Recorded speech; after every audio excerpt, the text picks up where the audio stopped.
Hello बच्चों। तो अभी नीट का पेपर कंप्लीट हुआ है और हम इसका सॉल्यूशन करने वाले हैं। पेपर मेरे पास अभी आया है थोड़ी देर पहले और पेपर मैंने पूरा सॉल्व किया। मैंने देखा कि इसमें अभी कैलकुलेशन पार्ट ज़्यादा है, पेपर बहुत लेंदी है, बड़ा है। बच्चों को डेफिनेटली टाइम कम पड़ने वाला है। 1 घंटे में फिजिक्स बड़ा मुश्किल से हुआ है। ठीक है, मैंने भी सॉल्व किया तो मुझे भी 1 घंटे से ज़्यादा लग गया। चलिए तो सोल्व करते हैं पेपर को। क्वेश्चन नंबर 1 क्या कह रहा है? अच्छा, पेपर कोड है 70। पेपर कोड 70 मेरे पास आया है। तो इसमें पहला क्वेश्चन कह रहा है a photon and an electron each of 20 electron volt energy moves free in space. The ratio of linear momentum of electron and photon. तो एक फोटोन है, इसको पीएच कह दिया, इसकी एनर्जी है 20 इलेक्ट्रॉन वोल्ट, और एक इलेक्ट्रॉन है, इसकी एनर्जी भी है 20 इलेक्ट्रॉन वोल्ट। ठीक, अब कह रहा है दोनों की एनर्जी का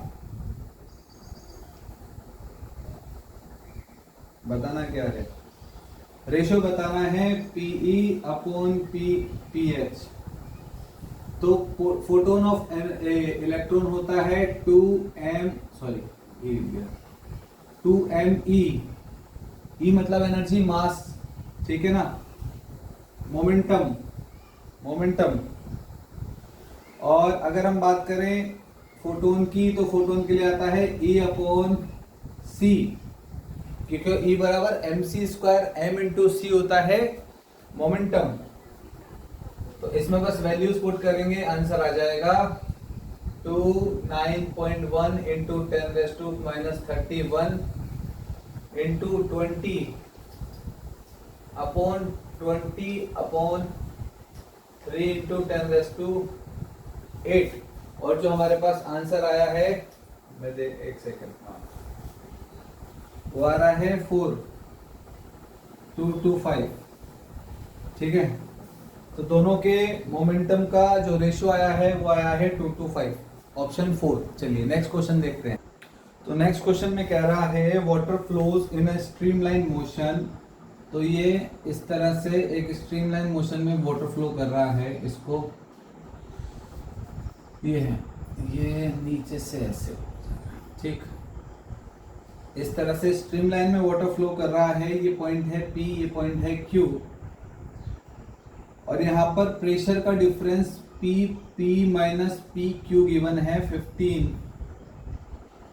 न्यूटन पर मीटर स्क्वायर, 15 न्यूटन पर मीटर स्क्वायर। एरिया भी गिवन है, यहाँ पर है 40 सेंटीमीटर स्क्वायर, यहाँ है 20 सेंटीमीटर स्क्वायर। ठीक है, कह रहा है rate of flow of pipe, Q निकालना है। Q होता है area into velocity. Area velocity का फॉर्मूला, ये वेंचुरीमीटर पे बेस्ड क्वेश्चन है, बर्नौलीज थ्योरम। वेंचुरीमीटर हमने पढ़ा है, सेम होता है, बस वेंचुरीमीटर में एक यहाँ पे हम एक्स्ट्रा पाइप अटैच कर देते हैं जिसमें ρgh काउंट कर लेते हैं। तो फॉर्मूला क्या आता है? फॉर्मूला आएगा P1 minus P2 square, P1 minus P2 square, नहीं स्क्वायर नहीं आएगा, P1 minus P2 into density A1 square upon A2 square minus 1। ये फॉर्मूला आता है वेलोसिटी का वेंचुरीमीटर में। तो वही हमने यहाँ रख दिया, बस अब यहाँ पे वैल्यूज रखेंगे और आंसर आ जाएगा। अब क्योंकि हमें वेलोसिटी चाहिए 2 पर, ठीक है ना, तो 2 पर वेलोसिटी निकालने के लिए, नहीं, ये 1 की वेलोसिटी, तो एरिया भी 1 का रख देंगे। यहाँ पर A1 है, ये A2 है, तो आ जाएगा एरिया 1 यानी कि इसका Q इक्वल्स टू एरिया, इसका आ जाएगा 40 इंटू 10⁻⁻4 मीटर स्क्वायर, इतना ही रखते हैं, multiply by under root of दोनों का pressure difference which is 15 upon density of water 1000। ठीक है, अब A1 हमने लिया है 40, इसका स्क्वायर अपॉन 20 का स्क्वायर माइनस का 1। ठीक है, तो इसको सॉल्व करेंगे। अच्छा, एक चीज और है, यहाँ जो आंसर है वो सेंटीमीटर क्यूब पर सेकंड में है, तो इसको सेंटीमीटर में ही रहने देंगे। ये 40 सेंटीमीटर स्क्वायर था, सेंटीमीटर में रहने देंगे। तो हमारे पास आंसर आएगा 1, 400 सेंटीमीटर क्यूब पर सेकेंड। इसको सॉल्व करके जो आंसर आया मेरे पास वो आया ये ऑप्शन 1। तो क्वेश्चन 3 में कह रहा है एक डिस्क है और उसका डिस्क का कुछ दिया हुआ नहीं है ज़्यादा रेडियस वगैरह। कह रहा है पॉइंट ओ इसका सेंटर है और ए और बी 2 पॉइंट है और इसमें रिलेशन है O B is 2 into O A. तो जो ओ बी है ओ से लेके बी तक का वो ओ ए का डबल है, मतलब अगर ये x है तो ये 2x हो जाएगा, ऐसा बोल रहा है बस। अब इसमें कह रहा है एंगुलर मोमेंटम का रेशो बताओ अबाउट एल, ए के अबाउट और बी के अबाउट, दोनों पॉइंट के अबाउट एंगुलर मोमेंटम होता है आई ओमेगा और आई जो होता है वो सेंटर ऑफ मास के अबाउट लेना पड़ेगा, सेंटर ऑफ मास। अगर हम इसके अबाउट आई लेंगे, ठीक है ना, क्योंकि डिस्क है तो वो आ जाएगा हाफ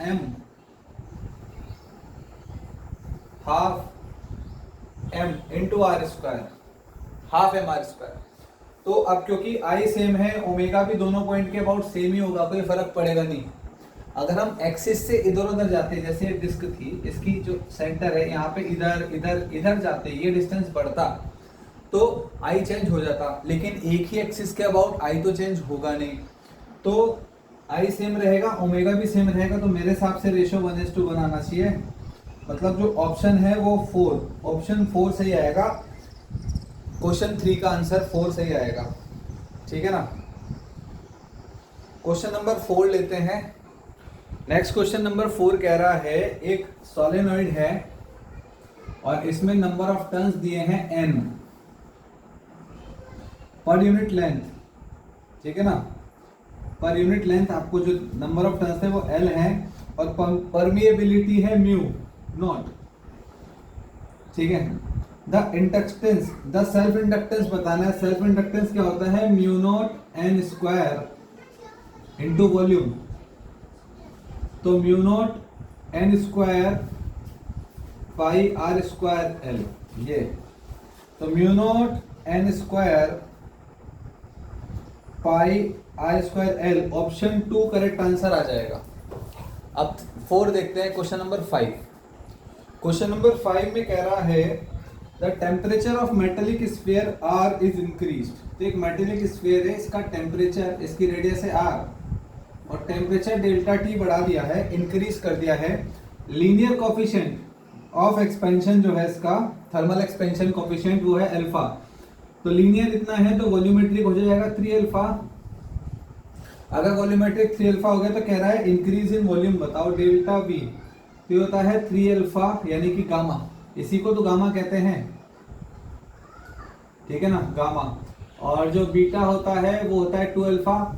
सरफेस एक्सपेंशन कोफिशिएंट ये वॉल्यूमेट्रिक कोफिशिएंट हो गया। तो gamma V delta T 3 alpha, V होता है 4/3 pi R cube into delta T. ये आंसर आएगा, 3 से 3 cancel, 4 pi alpha R cube delta T, answer आएगा 4। तो क्वेश्चन नंबर 5 का भी आंसर 4 आ जाएगा। अब देखते हैं क्वेश्चन नंबर 6 में क्या कह रहा है। तो क्वेश्चन नंबर 6 में क्या कह रहा है, 2 सर्किट है, एक सर्किट है ए, एक है बी, दोनों में 2-2 रेजिस्टेंस है, इसमें भी 2 है, इसमें भी 2 रेजिस्टेंस है, ठीक है ना। The temperature coefficient of resistance plus alpha while other has negative minus alpha. तो इसका टेम्परेचर कोफिशिएंट नेगेटिव है, इसका टेम्परेचर कोफिशिएंट पॉजिटिव है, ठीक है। अब कह रहा है the current through these circuits are denoted by I A और आई बी। यहाँ पे जो करंट है वो है आई ए और यहाँ पर जो करंट दिया है वो दिया है आई बी, दोनों में करंट भी अलग अलग है। अब कह रहा है एट इनिशियल टेम्परेचर, कुछ टेम्परेचर था initial, the resistance of the 2 resistance R R naught, ये आर नोट गिवन है चारों के लिए। टेम्परेचर बढ़ता है तो रेजिस्टेंस बढ़ेगा, यहाँ पर रेजिस्टेंस कम हो जाएगा और यहाँ पर रेजिस्टेंस बढ़ जाएगा, तो वही चीज देखनी है, ठीक है ना। As temperature is increase the correct option that describes the variation of current in these circuits. तो पहली बात तो ये है, पहला ऑप्शन कह रहा है both I A I be remain constant. क्या दोनों कांस्टेंट रहेंगे? हम सबसे पहले बात करेंगे रेजिस्टेंस की कि रेजिस्टेंस कितना हो रहा है। इसका नेट रेजिस्टेंस देखेंगे तो हो जाएगा R naught 1 minus alpha delta T plus R naught 1 minus 1 plus alpha delta T. ठीक है ना? तो यहां पर जो नेट रेजिस्टेंस आ जाएगा आर इक्वल्स टू वो आ जाएगा, इससे ये कैंसिल हो जाएगा तो 2r नोट। सेकेंड ऑप्शन की अगर हम बात करें, सेकेंड ऑप्शन में नेट रेजिस्टेंस जो आएगा 1/r आएगा, 1/r note 1 plus alpha delta T plus 1/r note 1 minus alpha delta T, ऐसा ये दोनों आएंगे। अब अगर ये दोनों आ गए हैं, इनको सॉल्व करेंगे। देखिए यहाँ पे हम लगा सकते हैं बाइनोमियल, ठीक है ना? तो जो यहां से r आएगा फाइनल वो आएगा r naught upon 2 1 minus alpha square delta T square. ठीक है, या हम इसका एलसीएम लेंगे और फिर सॉल्व करेंगे तो रेजिस्टेंस ही आएगा। ठीक, उसके बाद बाइनोमियल लगाएंगे, ये आंसर आएगा। अब कहने का क्या मतलब है, क्या यहाँ पे दोनों में ये करंट सेम रहेगा या चेंज होगा वो बताना है। इनिशियल रेजिस्टेंस यहाँ कितना था? यहाँ पे इनिशियल रेजिस्टेंस था हमारे पास 2r नोट। यहाँ पे रेजिस्टेंस है, मतलब इनिशियल r नोट था, बाद में 2r नोट है। यहाँ पे रेजिस्टेंस इनिशियल था r नोट, बाद में इतना है। ठीक है ना? तो अगर हम बात कर रहे हैं ऑप्शन 1 की, दोनों में करंट कांस्टेंट रहेगा, ऐसा नहीं है दोनों में करंट कांस्टेंट नहीं रहेगा। सेकेंड ऑप्शन है I A remain constant while I B increases. अब यहाँ पे रेजिस्टेंस कांस्टेंट है, करंट कांस्टेंट रह सकता है ए में, बी में तो इंक्रीज होगा, बी में कांस्टेंट नहीं रहेगा। देखिए रेजिस्टेंस कम होता है तो करंट बढ़ेगा। अब क्योंकि बी में रेजिस्टेंस टेम्परेचर का क्या है, एक फंक्शन है, और टेम्परेचर के साथ रेजिस्टेंस कम हो रहा है क्योंकि यहाँ पे नेगेटिव आ रहा है आंसर में ना। तो अगर रेजिस्टेंस कम होगा तो करंट बढ़ेगा। तो सेकंड ऑप्शन में हम कह सकते हैं कि सेकंड ऑप्शन ठीक लग रहा है कि इस वाले में, सेकंड में यानी कि बी वाले में करंट बढ़ेगा क्योंकि रेजिस्टेंस कम हो रहा है टेम्परेचर बढ़ने के साथ। टेम्परेचर चेंज होगा, टेम्परेचर बढ़ेगा तो यहाँ पे रेजिस्टेंस कम होगा, जबकि रेजिस्टेंस यहाँ पे तो कांस्टेंट ही रहने वाला है थ्रू आउट। टेम्परेचर आप कितना भी बढ़ा लो, इसका रेजिस्टेंस जितना बढ़ेगा उतना इसका कम हो जाएगा। तो नेट रेजिस्टेंस कांस्टेंट रहने वाला है 2r नोट, इनिशियली भी 2r नोट ही था। तो यहाँ पे करंट रहेगा कांस्टेंट ए में और बी में बढ़ेगा। Option 2 is the right answer. ठीक है ना? अब चलते हैं हम लोग क्वेश्चन नंबर 7 की तरफ। तो नेक्स्ट क्वेश्चन में कह रहा है, क्वेश्चन नंबर 7 में एक बीम ऑफ लाइट है, तो वो एक मेटेलिक स्फीयर पे या मेटेलिक सरफेस पे गिर रही है। तो इस पर अगर एक बीम ऑफ लाइट गिरेगी, इंसिडेंट करेंगे। अब कह रहा है the photo electrons are generated. तो यहाँ पे फोटो इलेक्ट्रॉन जनरेट हो रहे हैं, ठीक है, कोई दिक्कत की बात नहीं है। If power of light source started to decrease, तो ये जहां से लाइट आ रही है ना, इसकी पावर कम होती जा रही है, पावर कम करेंगे, ठीक है ना, इसकी पावर कम हो रही है। Light source start to decrease linearly with time t, the variation of photo current.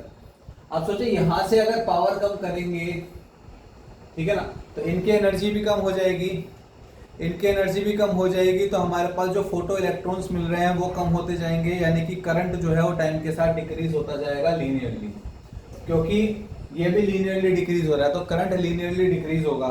ठीक है, अगर करंट लीनियरली डिक्रीज होगा तो स्टॉपिंग पोटेंशियल भी डिक्रीज हो जाएगा, दोनों ही डिक्रीज हो रहे हैं। तो दोनों डिक्रीज हो रहे हैं ऑप्शन नंबर 3 में। ऑप्शन नंबर 3 में करंट भी टाइम के साथ डिक्रीज हो रहा है, स्टॉपिंग पोटेंशियल भी टाइम के साथ डिक्रीज हो रहा है। तो ऑप्शन 3 मेरे हिसाब से करेक्ट आंसर है। ठीक है, जो आंसर हम लोग निकाल रहे हैं, मैं निकाल रहा हूं, वो मैं अपने हिसाब से निकालता हूं। एनटी की ऑफिशियल आंसर की आने तक कम से कम पेशेंस बना के रखें। अगर कोई क्वेश्चन हो सकता है कि मैंने गलत सॉल्व कर दिया हो तो उसको हम बाद में करेक्ट कर लेंगे। ठीक है, क्वेश्चन नंबर 8 की बात करते हैं। तो क्वेश्चन नंबर 8 जो है क्या कह रहा है सुनते हैं। सबसे पहले एक आइडियल जीनर डायोड है और इस जीनर डायोड की ब्रेकडाउन वोल्टेज है माइनस का 3 वोल्ट। तो यहां से जब करंट जाएगा तो 3 वोल्ट के बाद ही इससे क्रॉस हो पाएगा, ठीक है ना। ये 3 वोल्ट तक करंट को अलाउ ही नहीं करेगा। बट कह रहा है कि जो बैटरी लगाई है ना वो 5 वोल्ट की है, इसके अक्रॉस 3 वोल्ट, ठीक है ना। तो यहां बचेगा 2 वोल्ट, ठीक है। आगे बढ़ते हैं, क्या कह रहा है, the magnitude of voltage difference between B and A. लीजिए आंसर पहले ही लिख दिया, पहले क्या कह रहा है, यहाँ पे 5 वोल्ट था इनपुट, ये 3 पर ब्रेकडाउन होगा। अगर 3 पर ब्रेकडाउन होगा 3 वोल्ट एक आ जाएगा, बचेगा जो वो इस रेजिस्टेंस को मिलेगा, यानी कि 2 वोल्ट। तो आंसर इज 2 वोल्ट। ऑप्शन 3 आएगा। पेपर कोड है 70 जो चल रहा है हमारा। बात करते हैं क्वेश्चन नंबर 9 की। क्वेश्चन नंबर 9 में कह रहा है, in a measurement of viscosity of liquid using terminal velocity experiment, a spherical ball of some radius but having different densities are used. The variation of terminal velocity v with the ratio of density of a spherical ball to the density of liquid,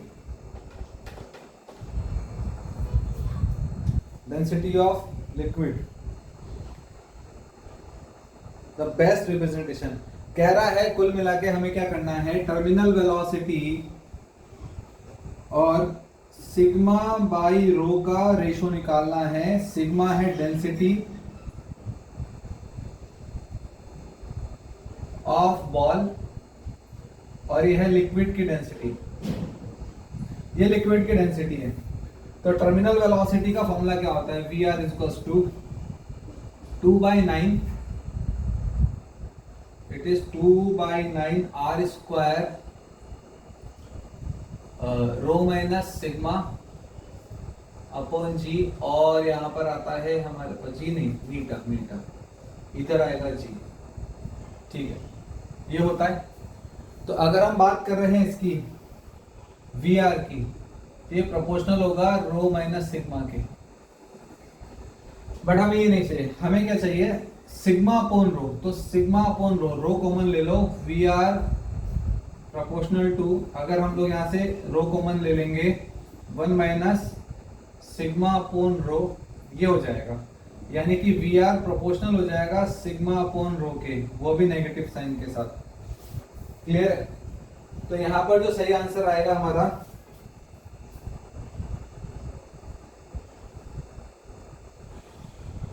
वो आएगा, अच्छा इसकी value अगर 0 होगी तो भी we are 0 नहीं होगा, मतलब कि ओरिजिन से चालू नहीं होगा, यहां से चालू नहीं होगा, है ना, यहां से शुरू नहीं होगा, ये शुरू होगा यहां से।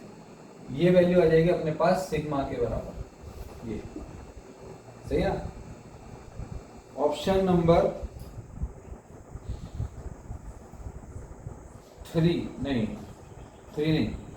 2, ऑप्शन नंबर 2 करेक्ट आंसर आएगा, ठीक है। अब हम बात करते हैं क्वेश्चन नंबर 10 की।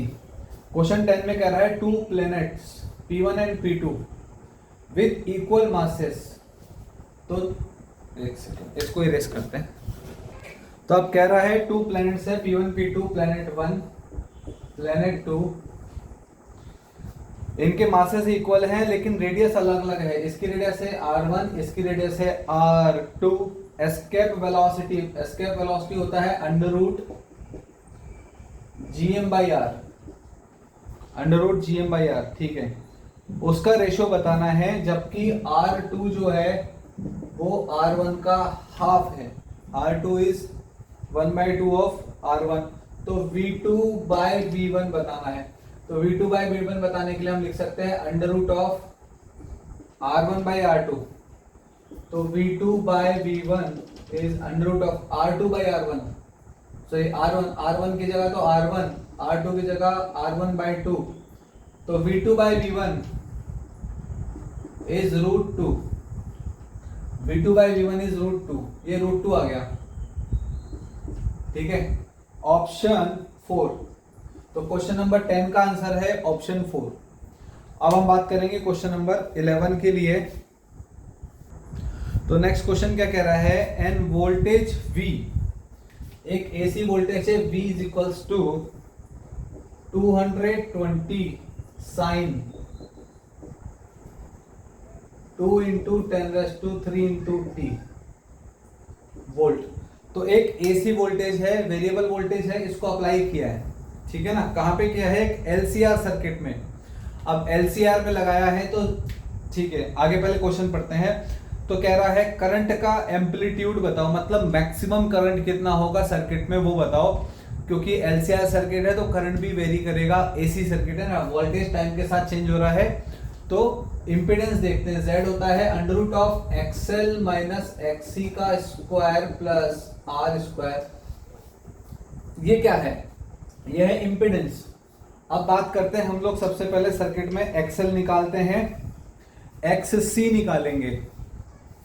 तो XL निकालने के लिए हम लिखेंगे ओमेगा इंटू एल। ओमेगा कितना है, ये रहा 2 इंटू 10⁻³ L कितना दिया हुआ है 10 मिली हेनरी, तो 10 इंटू 10⁻⁻³ तो ये कितना आ जाएगा 20 ओम। और XC 1 ओमेगा एल, ओमेगा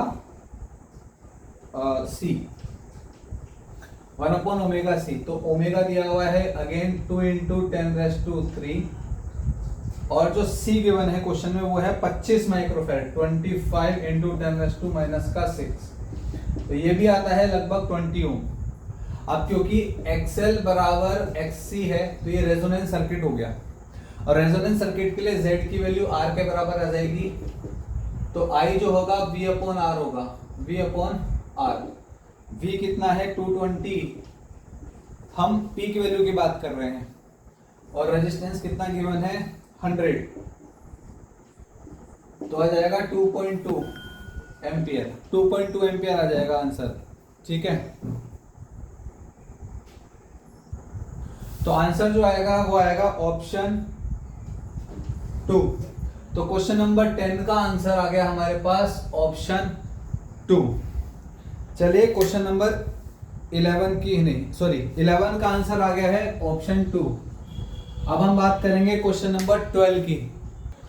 बात करते हैं क्वेश्चन नंबर 12 की। 12 में कह रहा है two identical inductor are connected in 2 different configuration P and Q where time varying T current फलाना ढिमकाना सब लिख दिया। The induced EMF between A and B for configuration P is EP और Q के लिए है EQ, ratio of EP EQ। देखिए कितने सारे रेशियोज पूछे हैं, ये तो पेपर ही पूरा रेशियो से भरा हुआ है।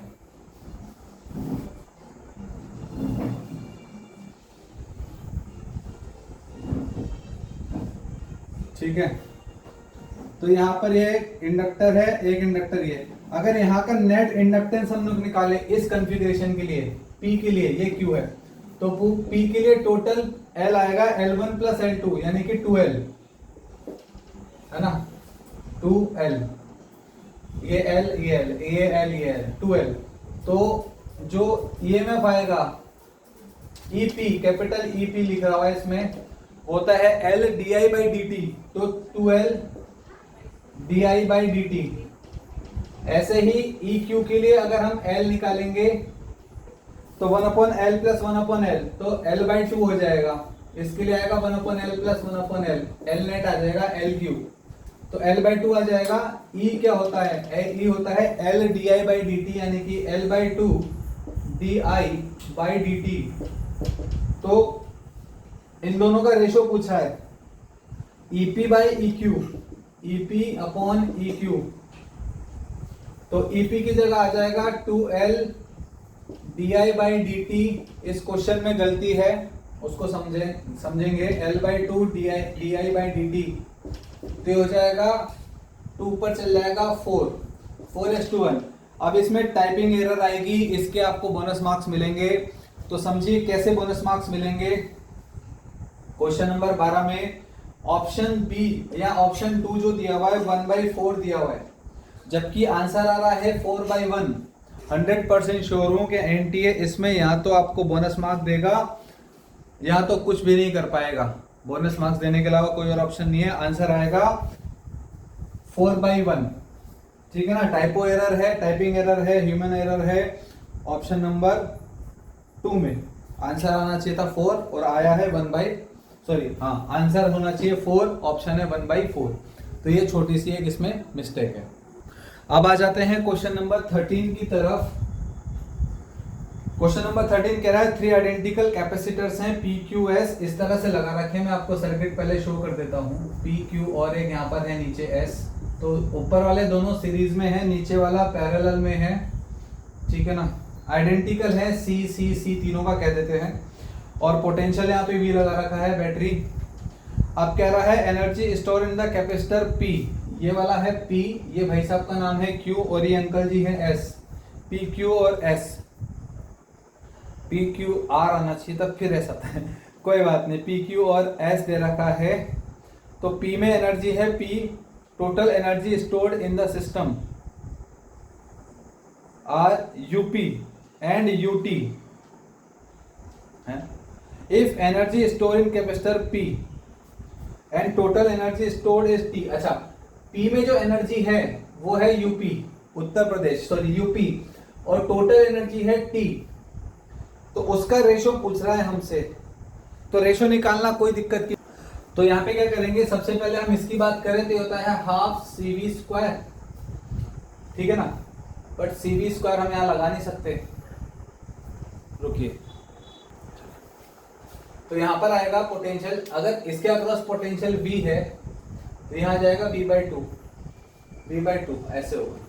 तो कितना हो जाएगा, ये हो जाएगा 1/2 CV²/8, CV²/8 हो जाएगा। और टोटल कितना होगा, टोटल के लिए पहले कैपेसिटेंस निकालेंगे, दोनों सीरीज में है। सीरीज में है तो C + C C/2 हो जाएगा, और C/2 + C 1/C + 1/C/2, इसका C नेट आ जाएगा। तो 1/C नेट आ जाएगा हमारे पास, C ऊपर आ जाएगा 3, यानी कि C/3। तो यह आ जाएगा हमारे पास C/3, C + C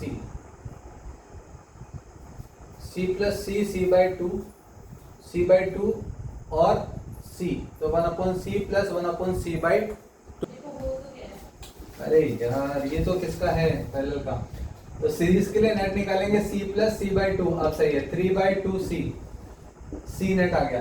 तो यहाँ से C नेट आएगा 3/2C, 1/2 3/2C इंटू, अब इस टोटल के अक्रॉस पोटेंशियल तो V है, तो V², तो हो जाएगा 3/4 CV²। अब दोनों का रेशो निकालेंगे UP/UT, तो यह आ जाएगा 1/8 CV² और 3/4 CV²। इससे जाएगा 2 बार, तो जाएगा 6, हाँ 1/6 ऑप्शन में है। फर्स्ट ऑप्शन हमारा करेक्ट आंसर आ जाएगा 1/6। ठीक है, चलिए क्वेश्चन नंबर 14 क्या कह रहा है, a conducting loop of finite resistance lie in XY plane. तो एक लूप है वो XY प्लेन में है, इसका रेजिस्टेंस जो है वो फाइनाइट है। ठीक है, XY प्लेन में है। There is constant magnetic field in the Z direction. तो अगर लूप ऐसा है तो मैग्नेटिक फील्ड ऐसा है, Z डायरेक्शन में, ऐसा अंदर की तरफ। ठीक, the area of loop varies. अब एरिया जो लूप का है वो ऐसे वेरी कर रहा है टाइम के साथ। A = A0 1 + sin t। तो टाइम का फंक्शन है डायरेक्टली, मुझे तो इसमें भी टाइपिंग है। चलिए देखते हैं क्या होता है। आप कह रहे हैं in the figure correctly indicates the qualitative behaviour of power dissipated. अब इसमें बात कर रहा है पावर की। सबसे पहले समझते हैं कि यहां पर इलेक्ट्रोमोटिव फोर्स कितना आएगा। इलेक्ट्रोमोटिव फोर्स आता है हमारे पास N d∅/dt। तो N तो 1 हो गया, d∅/dt 5 होता है B.A। तो B कितना है, क्वेश्चन में दिया है क्या, B की वैल्यू B रख देते हैं और A की जगह आ जाएगा A0 1 + sin t। Upon D T. तो जो E आएगा, इलेक्ट्रोमोटिव फोर्स आएगा, वो आएगा B A naught cos T. B A naught cos T हमारे पास क्या आ गया, इलेक्ट्रोमोटिव फोर्स आ गया। It is also function of time, but हमें तो चाहिए पावर। पावर होता है बी स्क्वायर अपॉन आर, यानी कि ई स्क्वायर अपॉन आर। अगर ई स्क्वायर अपॉन आर यहां पर लिखेंगे तो हो जाएगा B square A naught square cos square T, और रेजिस्टेंस है आर, यानी कि आर। बट हमसे ये नहीं पूछा है, हमसे पूछा है कि पावर और टाइम का ग्राफ कैसा बनेगा। तो पावर और टाइम का ग्राफ अगर हम देखें तो जो कॉस है, कॉस इसी का फंक्शन है, तो कॉस वाला ही ग्राफ बनेगा। लेकिन ये नेगेटिव में नहीं जाएगा क्योंकि कॉस कैसा है, स्क्वायर में है, तो ग्राफ बन जाएगा कुछ ऐसा, ऑप्शन बी जैसा। ठीक है, ये नहीं, ठीक है, हाँ, ऑप्शन सी, ऑप्शन 3 वाला ग्राफ बनेगा हमारा। ठीक है ना। अगर हम t इक्वल टू 0 रखेंगे तो यहां पर आ जाएगा B square A square upon R power B square A naught square upon R, और t बराबर, अगर t की वैल्यू हम लोग रखते हैं यहाँ पे पाई बाई 2, तो पाई बाई 2 पर ही हो जाएगा 0, तो 0 हो जाएगा। सही है, तो आंसर आ जाएगा ऑप्शन 3, ये हमारा आंसर रहेगा ग्राफ। चलिए अब देखते हैं क्वेश्चन नंबर 15 में क्या कह रहा है। ये कह रहा है in an adiabatic expansion the thermal the temperature of 1 mole of identical ideal gas, monoatomic gas है जिसका गामा 5/3, मोनोटॉमिक गैस भी दी है, गामा भी दिया है। क्वेश्चन को कितना सिंपल कर दिया है, 5/3, डिक्रीजेस फ्रॉम 60 के टू 50 के, मतलब केल्विन, 60 से 50 केल्विन हो गया टेम्परेचर। ठीक है, वर्क डन बताना है गैस का। एडियाबेटिक प्रोसेस के लिए वर्क डन का फॉर्मूला होता है gamma R T1 minus T2 upon gamma minus 1, sorry NR T1 by T1 minus T2 gamma minus 1। सीधे सीधे फॉर्मूला रखेंगे। मोनोटॉमिक गैस है, एडियाबेटिक एक्सपेंशन 1 मोल, n की वैल्यू है 1, r होता है 8.23 और T2 60 माइनस 50, 60 माइनस 50 10 हो जाएगा। गामा की वैल्यू दिया है यहाँ पे 5/3 माइनस का 1, और हमारे पास आंसर आ जाएगा इसका, हो जाएगा 124.5 जूल। ऑप्शन 4 करेक्ट आंसर होगा, 124.5 joule, 124.5 joule is the correct answer. एकदम फॉर्मूला बेस्ड क्वेश्चन था, कोई दिक्कत की बात यहाँ पर नहीं है। क्वेश्चन नंबर 16 कह रहा है consider a particle moving along straight line. आ गए भाई हम लोग रेक्टिलिनियर मोशन पे फाइनली। तो स्ट्रेट लाइन के अलोंग चल रहा है, टाइम के साथ पोजीशन गिवन है s is equals to, question number 16 की बात कर रहा हूं मैं, s is equals to alpha T square minus beta T plus gamma. तो अल्फा की वैल्यू है 1 मीटर पर सेकंड स्क्वायर, तो ये एक्सेलरेशन है, और बीटा है 6 मीटर पर सेकंड, और गामा है 5 मीटर। ठीक है, the average speed of particle in metre पर second from t is equals to 0 to t is equals to 6 second. तो v एवरेज होता है हमारे पास total distance upon total time, ये है। तो टोटल टाइम आ जाएगा 6 सेकंड। बात करें टोटल एवरेज स्पीड पूछा है, तो टोटल डिस्टेंस कितना होगा, 6 सेकंड में कितना चलेगा।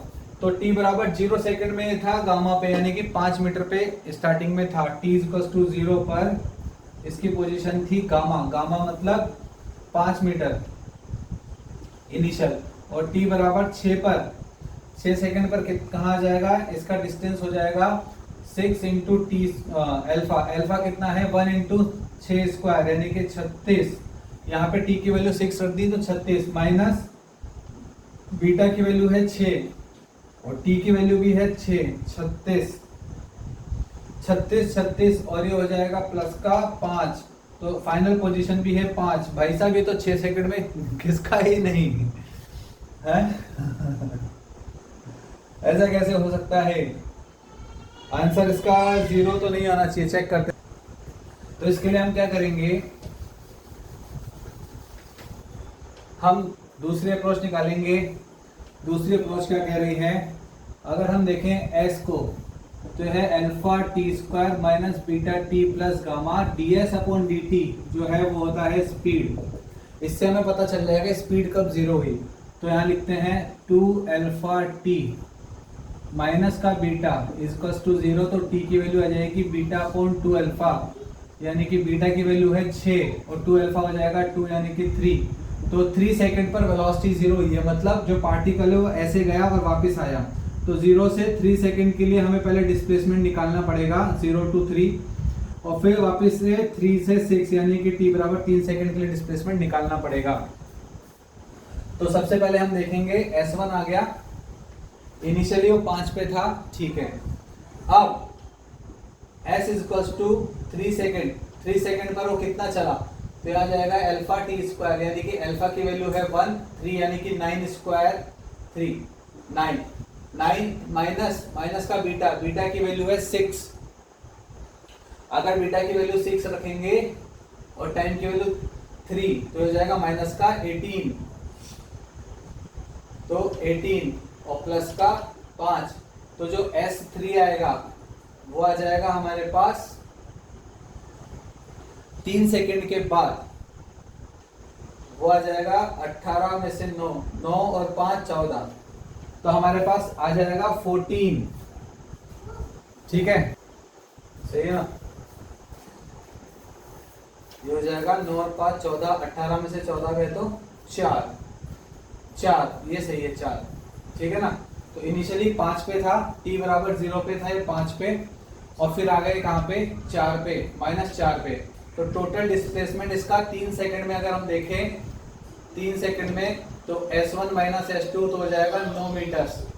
तो ये 3 सेकंड में चला 9 मीटर, पहले 3 सेकंड में 9 मीटर चला। अगर दूसरे 3 सेकंड की बात करें, कहां से कहां तक की, 3 से लेकर के और 6 सेकंड तक की हम बात करें, तो यहाँ पर हम लोग रखेंगे, पहले 3 रखेंगे, 3 सेकंड के लिए निकालेंगे, तो जब 3 रखेंगे यहाँ पे तो वही आएगा -4 और वापस से 6 रखेंगे तो 6 रखने पर आएगा ये 5। तो टोटल जो डिस्प्लेसमेंट आएगा 3 से लेके 6 सेकंड के लिए वो भी आ जाएगा 9 मीटर। तो जो टोटल डिस्प्लेसमेंट आएगा इसका वो आएगा 18 metre, 18 metre.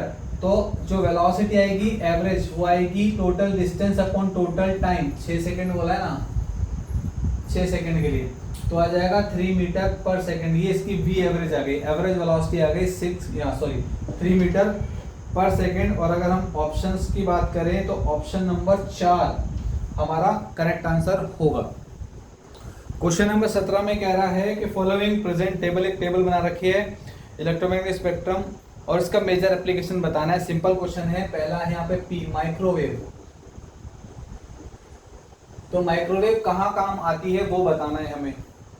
Purifying of water, क्या माइक्रोवेव से हम पानी को प्यूरिफाई कर सकते हैं? नहीं कर सकते, पर खाना गर्म कर सकते हैं, तो आ जाएगा सेकंड ऑप्शन, ठीक है ना। फूड वार्मिंग, फूड वार्मिंग, खाने को गर्म करने के लिए हम लोग माइक्रोवेव का यूज कर सकते हैं। माइक्रोवेव ओवन हमारे घरों में होते हैं जिससे कि हम खाना बनाते हैं। तो ऑप्शन सेकंड आ जाएगा। अल्ट्रा वायलेट से हम लोग प्यूरिफाई कर सकते हैं पानी को, अल्ट्रा वायलेट से, यूवी से। तो जो ऑप्शन आएगा क्यू, यूवी, इससे हम लोग पानी को प्यूरिफाई कर सकते हैं, ऑप्शन नंबर 1। आप एडवर्टीजमेंट भी देखते होंगे जिसमें एक बॉलीवुड की एक फीमेल कलाकार हैं, काफ़ी सीनियर है, वो आती हैं, उनका पानी का एक कंपनी है वाटर प्यूरिफायर की, तो उसमें कहते हैं RO प्लस यूवी। तो पहले रिवर्स ऑस्मोसिस होता है, उससे पानी की सारी गंदगी खत्म हो जाती है और यूवी प्रोसेस से सारे बैक्टीरिया को किल कर दिया जाता है। तो अल्ट्रा वायलेट पानी के प्यूरिफिकेशन में काम आ सकता है। और थर्ड गामा, तो गामा को यूज करेंगे हम लोग। देखिए कम्युनिकेशन के लिए यूज कर नहीं सकते, दो ऑप्शन बचे हैं, ठीक है ना। पहला एक बचा है कम्युनिकेशन के लिए और एक बचा है for treating the cancer cell. तो गामा का यूज हम लोग कैंसर सेल को ट्रीट करने के लिए कर सकते हैं। और जो एस है वो आएगा रेडियो। अब रेडियो वेव क्या काम आती है वो तो आप सबको पता है, एएम और एफएम, एम्पलीट्यूड मॉड्यूलेशन और फ्रीक्वेंसी मॉड्यूलेशन के लिए जो है रेडियो वेव का यूज होता है कम्युनिकेशन में। जो हम लोग एफएम सुनते हैं, एएम सुनते हैं, वहां पर ये यूज होता है। तो ऑप्शन नंबर आ जाएगा हमारा, करेक्ट आंसर होगा 4, पी का सेकंड, क्यू का 1, आर का 4 और इसका आ जाएगा 3, 1 2 3 थर्ड। तो ऑप्शन नंबर 4 करेक्ट आंसर होगा क्वेश्चन नंबर 17 के लिए। अब बात करेंगे हम लोग क्वेश्चन नंबर 18 की। चलिए, तो क्वेश्चन नंबर 18 में कह रहा है यहाँ पे, क्वेश्चन नंबर 18 में कह रहा है एक आइडियल गैस है, it is made of polyatomic molecule है, उससे आइडियल गैस बनी है। Each of the molecule has 3 translational 3 rotational. तो डिग्री ऑफ फ्रीडम ट्रांसलेशनल की है 3 और रोटेशनल की है 3 और वाइब्रेशनल की है कुछ f। If the ratio of capacity Cp/Cv that is gamma, Cp/Cv को हम लोग गामा बोलते हैं, 8 बाई, है ना, इसको दिया हुआ है 8/7। तो f पूछा है कितना होगा, तो गामा क्या होता है 1 + 2 by total degree of freedom, total मतलब तीनों का सम, तो हो जाएगा 6 + f, यहाँ पे लिख देते हैं, तो हो जाएगा 8/7 = 1 + 2 बाई f, 6 + f, ठीक है ना। या ऐसा करते हैं, इसको कैपिटल F लिख लेते हैं, कैपिटल F की वैल्यू निकाल लेंगे, आंसर जल्दी आ जाएगा, ठीक है ना। फिर इधर जाएगा तो हो जाएगा 8/7 - 1 = 2/f, total degree of freedom, है ना। तो हो जाएगा 8/7, तो 2/f = ये हो जाएगा 1/7, 1/7। तो f की वैल्यू आ जाएगी हमारे पास 14, f की वैल्यू 14 आ गई। और ये टोटल कितना है 6 + f, तो f 6 + small f, 6 + small f = 14। तो f की वैल्यू आ जाएगी 14 में से 6 गए तो बचेगा कितना, 14 में से 6 गए तो 8। तो हमारे पास जो आंसर आएगा वो आएगा 8, मतलब कि ऑप्शन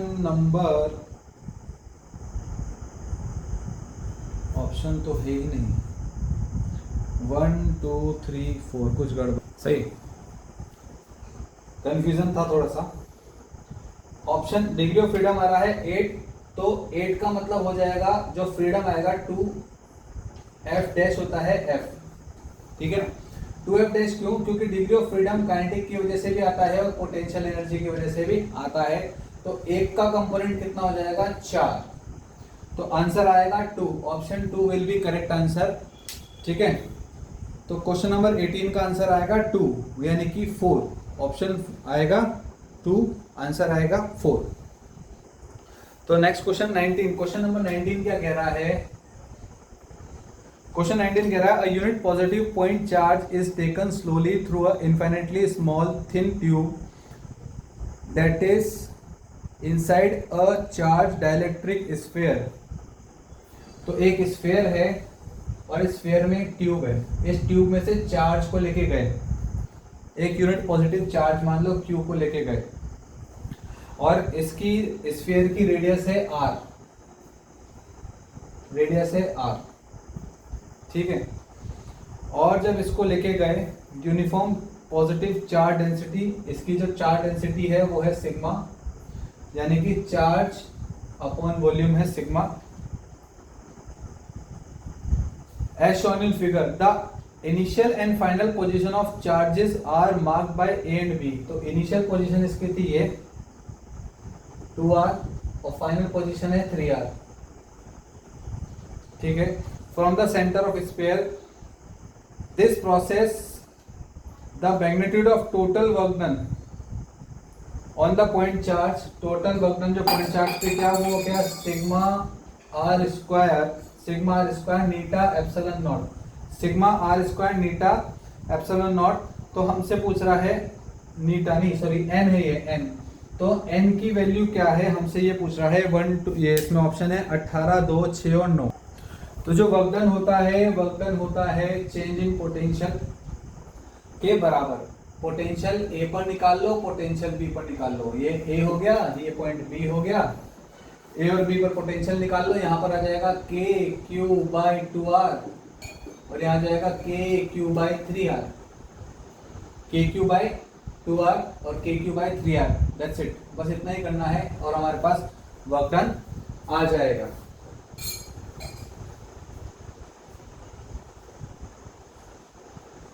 ठीक है, करते हैं। सबसे पहले Q की वैल्यू निकालेंगे, तो Q की वैल्यू आएगी हमारे पास, मैंने अभी बताया आपको Q की वैल्यू आएगी sigma into 4/3 pi R cube, सब कुछ रखकर सॉल्व करना पड़ेगा। वर्क डन निकालेंगे K होता है 1/4 पाई एप्सिलॉन नॉट, Q आएगा, अच्छा K और Q कॉमन ले लेते हैं, अपॉन में R कॉमन ले लेते हैं R, तो sigma into 4/3 pi R cube, अंदर बचेगा 1/2r माइनस 1/3r और जो बचा होगा वो हमारा आंसर होगा। 4 पाई से 4 पाई कैंसिल हो जाएगा, तो क्या बचेगा r से r की पावर 2 रह जाएगी, क्या बचेगा sigma R square upon 3 epsilon naught. यहाँ से r हम बाहर ले चुके हैं, तो यहाँ बचेगा 6, यहाँ हो जाएगा 3 माइनस 2 तो 1/6, हाँ तो रो आर स्क्वायर और ये हो जाएगा 1/6 यानी कि 18 epsilon naught, rho R square 18 epsilon naught. तो रो आर स्क्वायर एन की वैल्यू आ गई 18, एन बराबर 18 का मतलब कितना हो गया, ऑप्शन पहला ऑप्शन जो है वो करेक्ट आंसर होगा,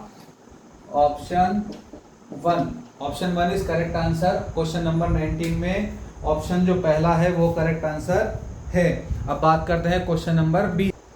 तो क्वेश्चन नंबर 20 में कह रहा है कि इस तरह से एक लूप है और इसमें हमने क्या किया, करंट फ्लो कराया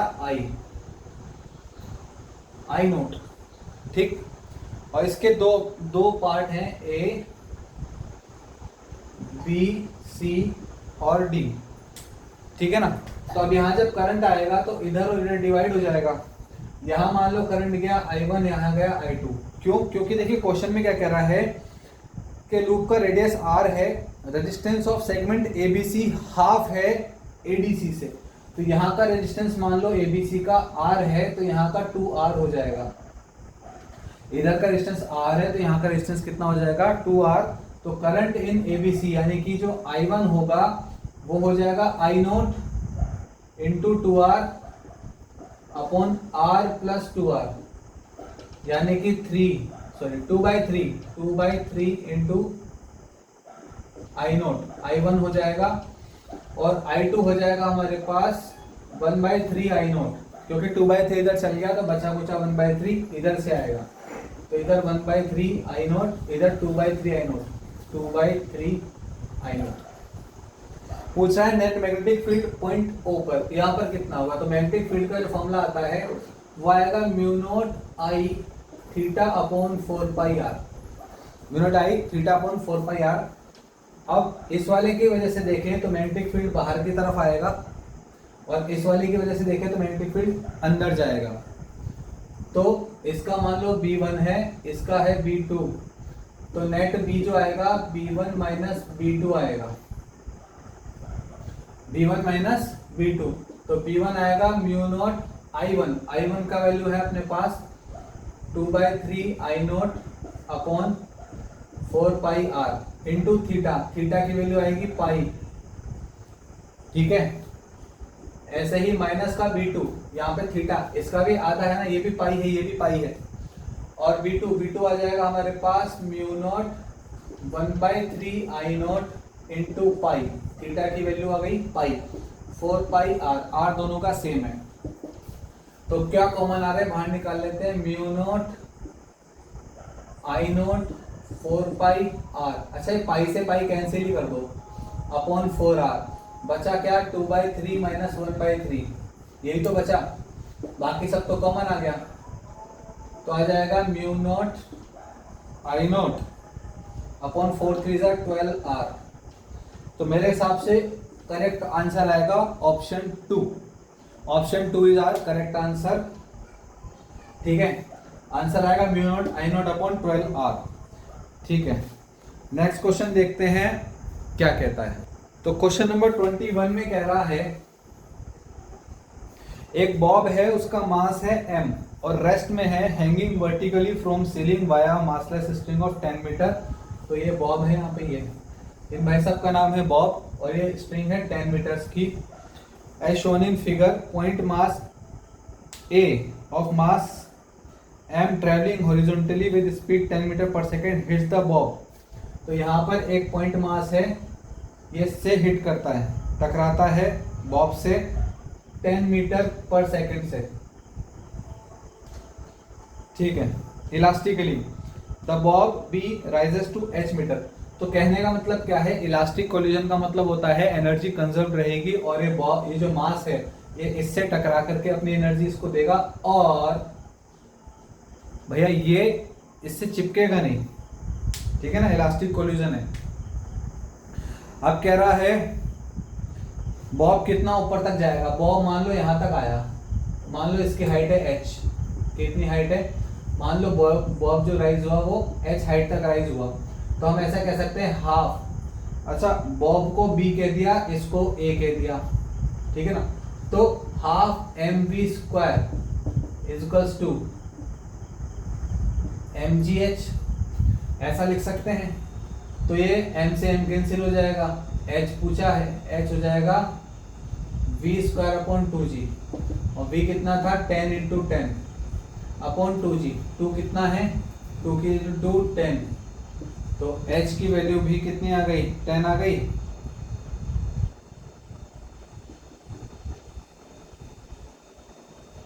बट ऑप्शन में नहीं है, दोबारा पढ़ते हैं। Above B of mass m rest में है, ठीक है ना, अ पॉइंट मास, उसका भी मास, इसका भी मास m ही है, इसका भी मास m ही है। अच्छा सॉरी, आंसर आएगा 10 से 10 क्या 5, सही। तो 5 ऑप्शन में है, ऑप्शन डी यानी कि 4, ऑप्शन नंबर 4 हमारा करेक्ट आंसर आ गया है, ये आंसर है ऑप्शन नंबर 4। ठीक है, क्वेश्चन नंबर 23 क्या कह रहा है, sorry 22, an electromagnetic wave travelling in a lossless dielectric medium having a dielectric constant epsilon r is equals to 9। तो एप्सिलॉन r दे रखा है 9 रिलेटिव, ठीक। Has electric field E along x is E naught sin kz minus 2 pi into 10⁻⁶t। Equation तो बड़ी ही dangerous सी बनाई है, ठीक है, एम्पलीट्यूड है ये है और ठीक है। Among the following incorrect option बताना है, इनमें से कौन सा होगा, ठीक है ना। The direction of propagation of electromagnetic wave is along z axis, सही है, अलोंग z एक्सिस है। यहां पर x लिख देने से x के अलोंग थोड़ी ना हो जाएगा, क्योंकि यहां पर z है, मतलब जो हमारी इक्वेशन है अलोंग z एक्सिस जा रही है, ठीक है।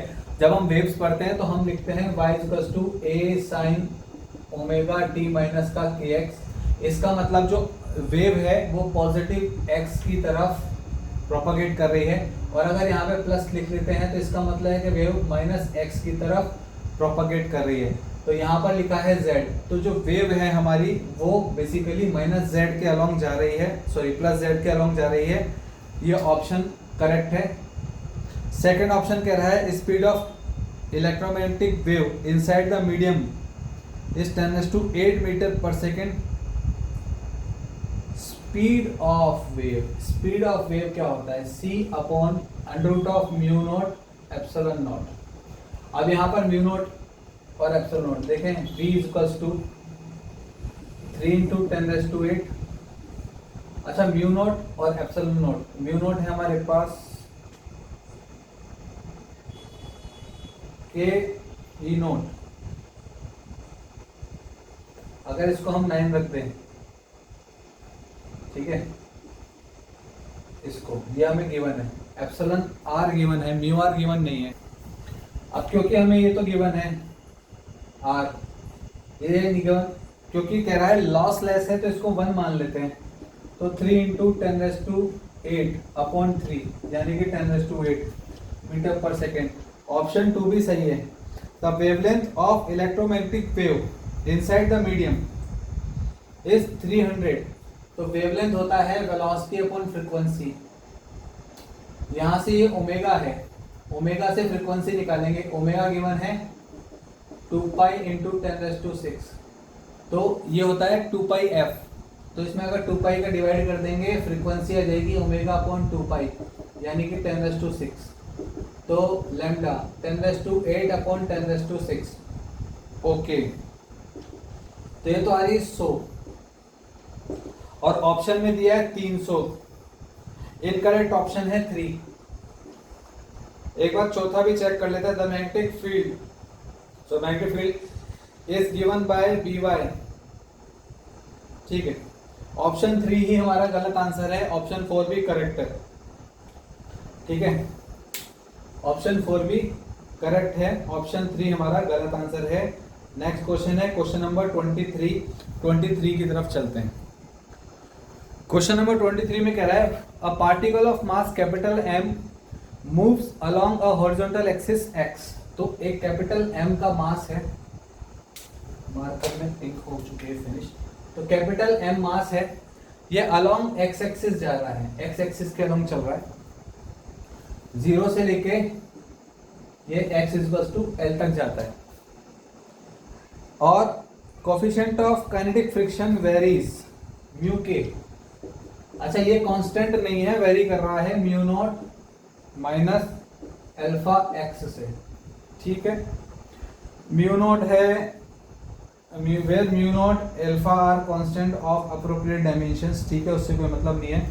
और म्यू एल इज 0।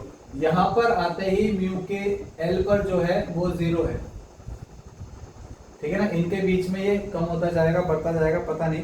म्यू के L equal to 0। Total work done by the frictional force during the motion is n। तो जो टोटल वर्क डन हुआ यहां से यहां तक आने में जो वर्क डन है वो है n mu naught m g into L, ठीक है। तो g क्या है? एक्सेलरेशन ड्यू टू ग्रेविटी है। वैल्यू ऑफ n, अरे ये n बताना है। तो वर्क डन क्या होता है? वर्क डन होता है integration of f dx। Force होता है म्यू इंटू एम जी, ठीक है ना। तो f इज इक्वल्स टू, यहाँ पे दे रखा म्यू अल्फा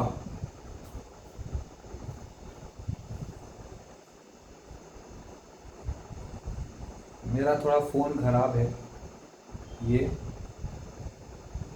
एक मिनट। तो यहां पर हाँ, अब सही हो गया।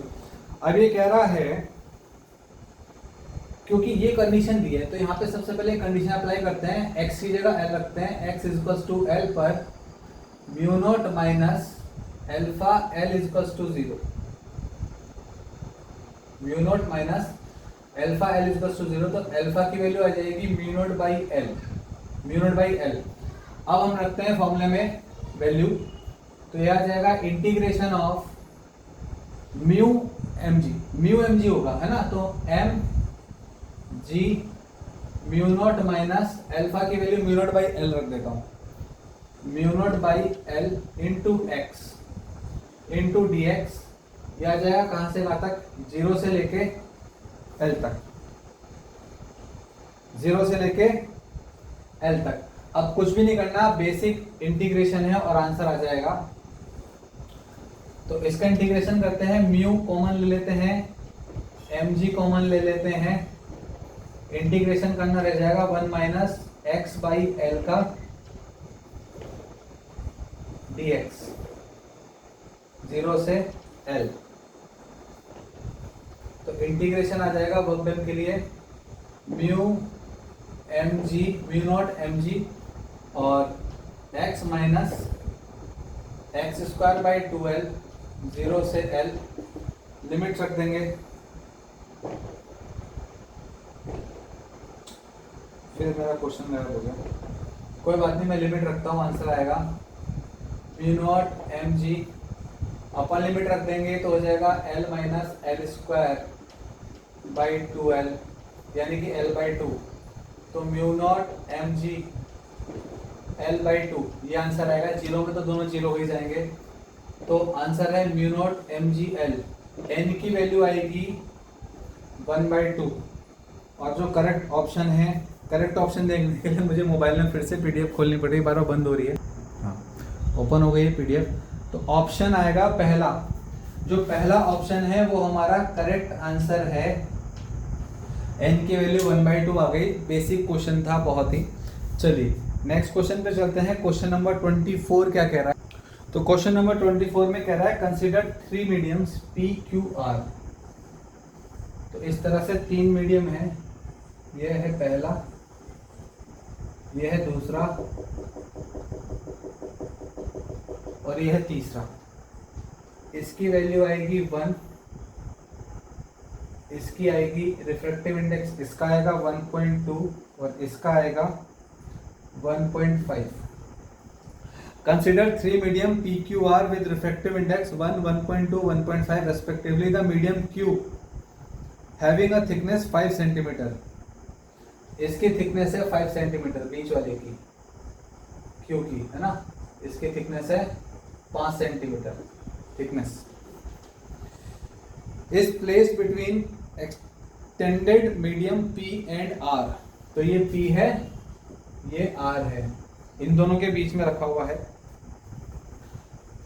An object O is placed at the center of medium Q।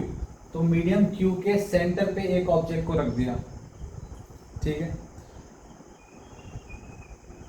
Depth है h1, h1 डेप्थ पर रख दिया। For similar observation from the medium R the apparent depth is h2। अगर यहां से इसकी डेप्थ है h1, ये टोटल जो डेप्थ आ रही है ना, ये डेप्थ, ये है h1, और हम R से अगर इसको ऑब्जर्व करेंगे तो ये h2 पे दिख रही है, ये h2 पर दिख रही है, h2 पर। मतलब अगर हम एक मीडियम से R से ये S में, सॉरी ऐसे Q R से Q में ऑब्जर्व कर रहे हैं, तो एक्चुअल डेप्थ कितनी है इसकी, h1 है, लेकिन हमें दिखेगी h2। जब हम डेंसर मीडियम से रेयर मीडियम में देखते हैं तो ऑब्जेक्ट थोड़ा सा ऊपर दिखाई देती है। तो value of h1 minus h2 in centimetre, तो सेंटीमीटर्स में हमें h1 माइनस h2 की वैल्यू बतानी है। अब पहली बात तो यह है कि h1 की जो वैल्यू है वो आएगी 5/2, क्योंकि टोटल थिकनेस है 5 और इसकी बाउंड्री से ऊपर कितना रखा है, 5/2 पे रखा है, ठीक है। अब बात करते हैं हम लोग h2 की। तो h2 क्या होगा, h2 होगा n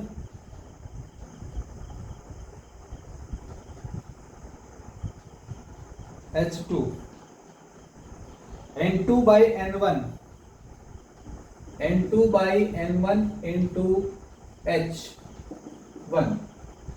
n2 है 1.5, n1 कितना है 1.25 और हाइट कितनी है बाउंड्री से, वो है 5/2, 5/2, ठीक है ना। तो जब R से देखेंगे तो h2 कितना आएगा, इसको सॉल्व करेंगे 1.25 और 1.5, 5/2, तो करते हैं इसको 150/125 लिख सकते हैं इंटू 5/2। इससे चल जाएगा कितनी बार, 25 बार, और इससे जाएगा कितनी बार, 6 बार, तो 3 सेंटीमीटर। तो अगर आप यहां से R से ऑब्जर्व करते हो तो इसकी अपरेंट डेप्थ आएगी 3 सेंटीमीटर। एक्चुअल कितनी है? एक्चुअल है 2.5। अब हम बात करते हैं P और S की। तो ये P है, ये S है। अब ये रेयर मीडियम है, यहां से ये है 2.5 पर, है ना, ये 2.5 पर है, और यहाँ का रिफ्रैक्टिव इंडेक्स है 1, यहाँ का है 1.2। अब क्या करेंगे, यहां से जो इसकी डेप्थ आएगी H2 डैश बोल देते हैं इसको, यहां से जो डेप्थ आएगी ये अपरेंट डेप्थ ऐसे दिखेगी H डैश, ये आ जाएगी N2/N1 1.2 अपॉन 1 मल्टीप्लाई बाय 5/2, ऐसे लिख देता हूं। हाँ, तो जो H2 आएगी वो कितनी आएगी? 2.5, सॉरी 1/1.2, है ना, 2.5। तो ये आएगा अप्रोक्सीमेट 2 सेंटीमीटर H2 डैश। तो इन्हीं का डिफरेंस पूछा है। एक्चुअली उसने यहाँ पे कहा है कि यहां से जो अपरेंट डेप्थ आएगी वो है H1, है ना, H1, और यहां से जो अपरेंट डेप्थ आएगी वो आएगी H2। हमने इसको H और H डैश कह दिया, तो H2 डैश H2, या ऐसा कह दो H1 माइनस H2। इसको H1 बोला गया है क्वेश्चन में, हमने इस एक्चुअल हेड को H1 बोल दिया जबकि इसको D बोलना था। कोई दिक्कत की बात नहीं है। जो दोनों का डिफरेंस आ रहा है 3 और 2, तो डिफरेंस आएगा 1। ऑप्शन 3 हमारा करेक्ट आंसर आएगा। 3 और 2 का जो डिफरेंस आएगा 1 सेंटीमीटर आएगा। मतलब इन तीनों के सेंटर पे एक ऑब्जेक्ट रखी है, जब आपने ऊपर से ऑब्जर्व किया तो इसकी डेप्थ दिखाएगा 2 सेंटीमीटर, जबकि एक्चुअल डेप्थ है 2.5। बट जब आप रेयर से डेंसर में देखोगे थोड़ा सा ऊपर चीज दिखेगी, और डेंसर से रेयर देखोगे तो एक्चुअल है 2.5 इसकी डेप्थ इस बाउंड्री लाइन से, लेकिन दिखा कहाँ रहा है 3 सेंटीमीटर पे, यहाँ पे 3 पे दिखाएगा। तो दोनों का डिफरेंस आएगा, इसका ये है 2 और ये है 3, तो दोनों का डिफरेंस आ जाएगा 1 सेंटीमीटर। तो करेक्ट ऑप्शन आएगा ऑप्शन 3। बात करते हैं क्वेश्चन नंबर 25 की। ये कह रहा है consider a fixed uniform charge insulating sphere of radius r। तो एक इंसुलेटिंग रेजिस्टेंस स्फीयर है, उसका रेजिस्टेंस है, सॉरी रेडियस है r, उसको टोटल चार्ज कैपिटल Q दे दिया। अब पॉइंट चार्ज है -Q। ठीक है, चलिए क्वेश्चन बनाते हैं बोर्ड। तो एक बड़ा सा स्फीयर है, इसका रेडियस है कैपिटल R, और इसके पास चार्ज है प्लस का Q। एक पॉइंट चार्ज है -Q विद मास m। ये -Q चार्ज है इसका, और इसका मास है m। ठीक है, कैपिटल Q का कुछ मास दिया नहीं है, ठीक है, इसका मास है स्मॉल m। इसको रिलीज किया फ्रॉम रेस्ट से रिलीज किया है, और 3r डिस्टेंस से, कितना डिस्टेंस है इसका 3r। When point charge reaches to the surface of sphere its speed. तो स्पीड निकालना है, स्पीड निकालने के लिए हम क्या करेंगे, कंजर्वेशन ऑफ एनर्जी लगाएंगे। इस पॉइंट पर टोटल काइनेटिक प्लस पोटेंशियल का सम ke प्लस p का सम, और इस पॉइंट पर ke प्लस p का सम। मतलब पहले पार्टिकल यहाँ पर है, इसकी kinetic plus potential energy plus यहाँ पर आएगा काइनेटिक प्लस पोटेंशियल। देखिए अभी इसकी पोटेंशियल एनर्जी जो है, जैसे ये इधर आएगा पोटेंशियल एनर्जी कम होगी और वो काइनेटिक में कन्वर्ट होगी, लेकिन दोनों एनर्जीज का sum total mechanical energy will remain constant. तो निकालते हैं, सबसे पहले इस पॉइंट पर निकालते हैं पोटेंशियल एनर्जी। काइनेटिक एनर्जी तो 0 है, तो बचा क्या, सिर्फ पोटेंशियल एनर्जी बचेगा। पोटेंशियल एनर्जी आएगा KQ/R, R की जगह 3R, KQ1 Q2/3R। ये हमारे पास क्या आ गई, पोटेंशियल एनर्जी आ गई। K की वैल्यू 1/4πε0 रख देंगे, कोई दिक्कत नहीं है। यहाँ की बात करें तो टोटल एनर्जी हो जाएगी half mv² plus KQ by small r।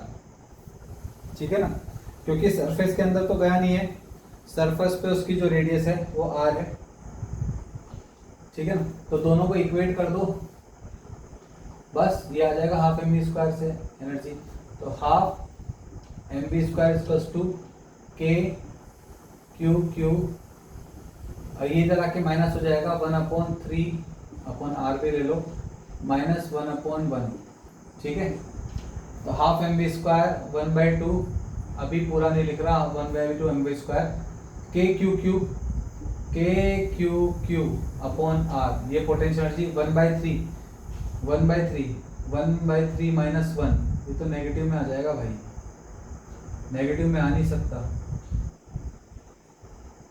हमने कहाँ गड़बड़ कर दी।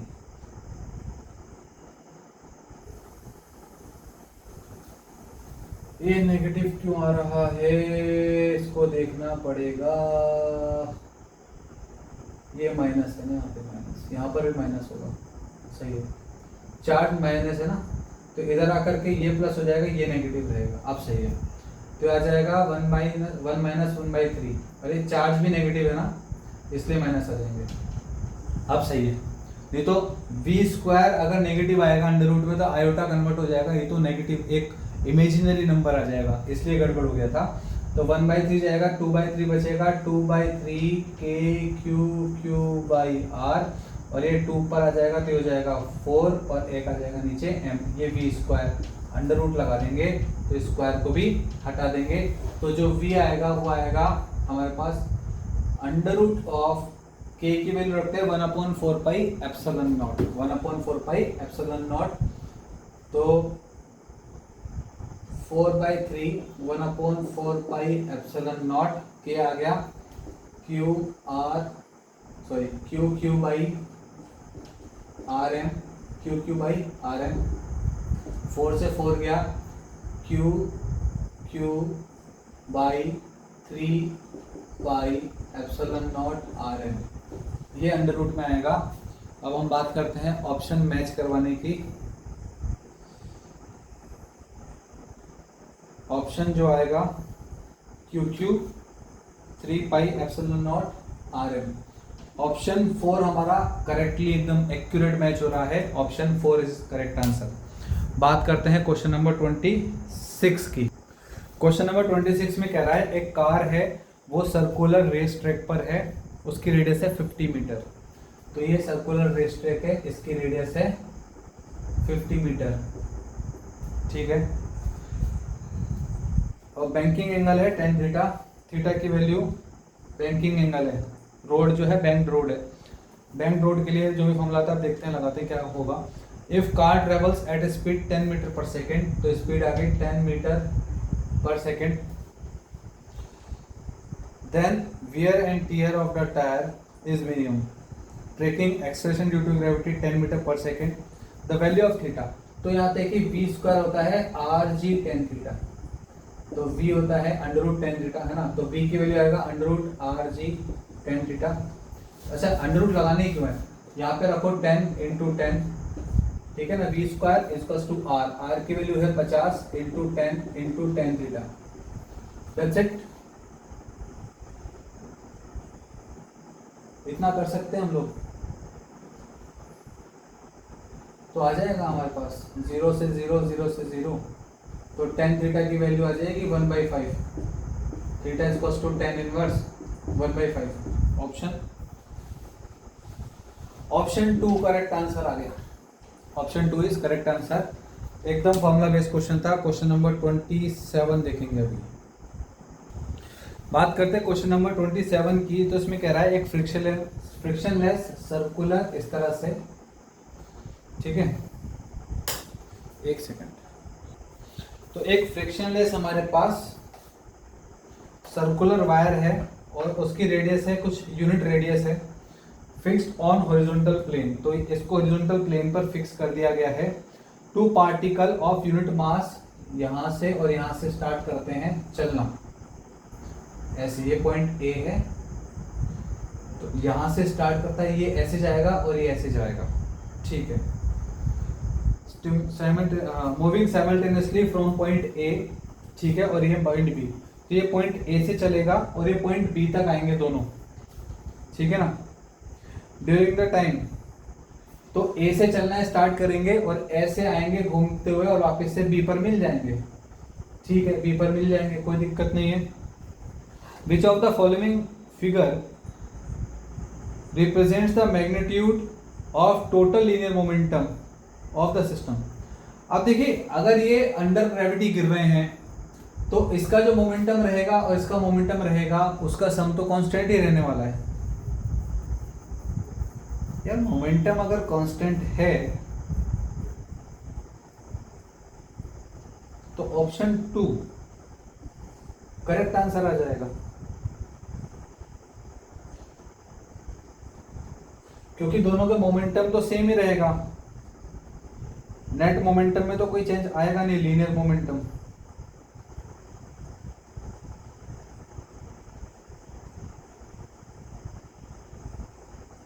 हॉरिजॉन्टल है,